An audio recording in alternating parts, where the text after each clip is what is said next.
Pengajaran strategi pertempuran Sasuke di Void. Pada bulan Juli tahun 2021, kerangka ini diluncurkan. Sekejap mata, 4 tahun telah berlalu, kerangka ini masih berada di posisi pertama dalam tingkat kemunculan. Sasuke sangat disukai karena kemiripan wajahnya dengan saudara di depan layar dan keterkaitan antara keterampilan dan serangan dasarnya. Cintai diri sendiri, tentu saja. Ya, hari ini akan dijelaskan dari cara dasar mengelabui T dengan serangan biasa hingga teknik penggunaan lanjutan. Pelajari langsung untuk mendapatkan nilai tinggi. Teknik dasar yang harus dipelajari pertama. Serangan biasa. Sasuke 4A adalah teknik dewa mengelabui T. Intinya adalah jangkauan belakangnya yang sangat besar. Dapat membuat lawan tetap di tempat. Namun, trik ini memiliki 2 syarat ketat. Pertama, posisi kita harus berada di tengah lapangan, mengontrol posisi lawan ke sudut tembok. Kedua, 2 serangan pertama harus dilakukan keluar. Serangan ketiga mendekatkan posisi, memberikan ruang untuk serangan keempat, sehingga bisa memanfaatkan keunggulan penilaian belakang dari serangan keempat. Jika tidak, ruang gerak sangat kecil dan mudah bagi lawan untuk menyerang dari belakang. Teknik 2. Mekanisme api hitam tanpa tangan untuk melawan lawan. Ketika kita menggunakan paku furnitur untuk menekan dan kosong, lawan pasti ingin mendekat dengan keterampilan menangkap. Saat ini, kita dengan cepat menggunakan keterampilan 1 untuk meluncur ke keterampilan 2. Melepaskan api hitam untuk melawan lawan, menjatuhkannya, bahkan bisa bangkit dan melanjutkan dengan serangan biasa untuk melawan balik.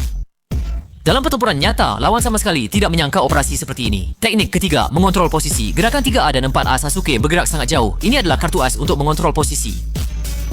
3A mendekat, seperti ini. 4A langsung menjauh, seperti ini, menjauhkan jarak. Setelah lawan mengganti posisi, mereka tidak bisa mengejar kita. Setelah waktu tak terkalahkan habis, langsung serang balik. Intinya adalah posisi lawan selalu dikendalikan di sudut tembok. Kita bergerak ke area terbuka, membuat lawan terjebak dalam posisi pasif mengejar kita. Teknik keempat, gunakan kombinasi paku furnitur dan serangan biasa untuk menarik dan menjauh.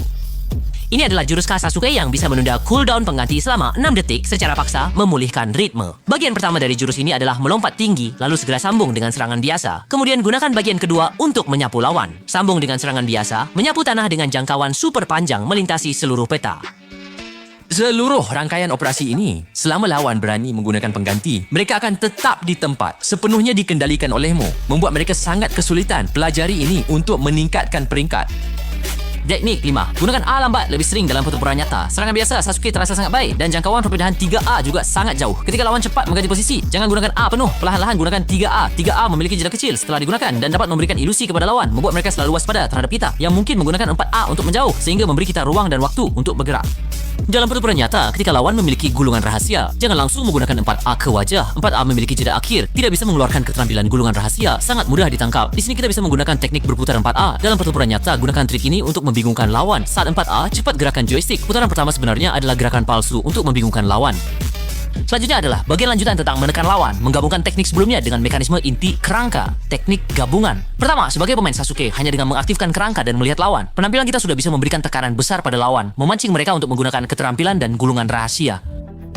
Bahkan ketika kita terkena serangan, tidak perlu panik, kerangka akan berbicara untuk kita. Itu bukan hanya untuk memulai. Blok adalah kunci untuk memberikan tekanan, tatapan tajam, memancing pengganti. Keterampilan Sasuke sangat cepat, jadi hanya dengan melihatnya, lawan akan menghabiskan sumber daya untuk melindungi diri.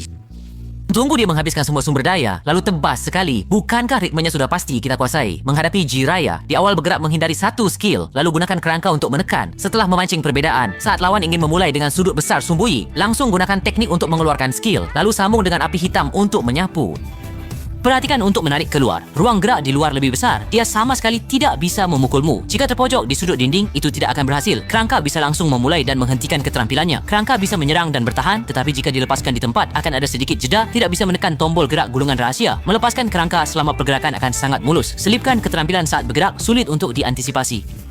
Secara teori, kerangka bisa menahan 3 kali serangan, tetapi mengapa kadang-kadang kerangka Anda tidak bisa menembus keterampilan lawan? Kunci utamanya adalah harus menahan serangan pertama lawan terlebih dahulu, kemudian meluncur keluar untuk menyerang, bukan langsung meluncur. Ketika kita mengaktifkan kerangka, di benak lawan muncul berbagai kemungkinan serangan, lalu dia akan menggunakan keterampilan dan gulungan rahasia secara sembarangan, bahkan mengeluarkan jurus pamungkas dengan gila-gilaan. Setelah sumber daya lawan habis, itu adalah saatnya kita menyerang.